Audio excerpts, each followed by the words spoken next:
Los Angeles లో wild fire spread అయిపోయింది. చాలా మంది భవనాలు అందంగా కట్టుకున్నారు, యాక్టర్లు ప్రపంచంలోనే మెప్పు పొందారు. కానీ అగ్ని కీలలకు దేవుని కాపుదల లేకపోతే ఏముంది చెప్పండి?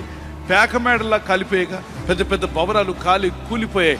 ప్రపంచంలోనే అతి ఖరీదైన భవనాలట, ప్రపంచంలో అతి ఖరీదైన వాహనాలు కలిగినటువంటి వాళ్ళు.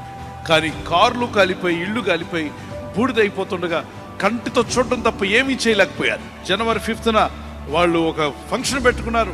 హాలీవుడ్ యానివర్సరీ జరుపుకుంటున్నప్పుడు అక్కడ లాస్ట్ లో దేవుడిని అగతాలు చేసేలాగా ఒక మాట చెప్పారు. God has got only 0 mark. ఈ సృష్టికర్తకు 0 మార్కులు వచ్చాయి.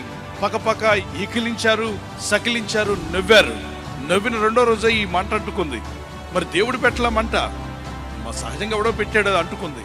దేవుని కాపుదలు ఉంటే గాలి ఆగుండేది, ఆ నిప్పును ఆర్పేసేవాడు. దేవుని బిడ్డలారా, ఎవరితో ఆటలాడినా దేవునితో ఆటలాడకండి, దేవునితో పెట్టుకోవద్దు.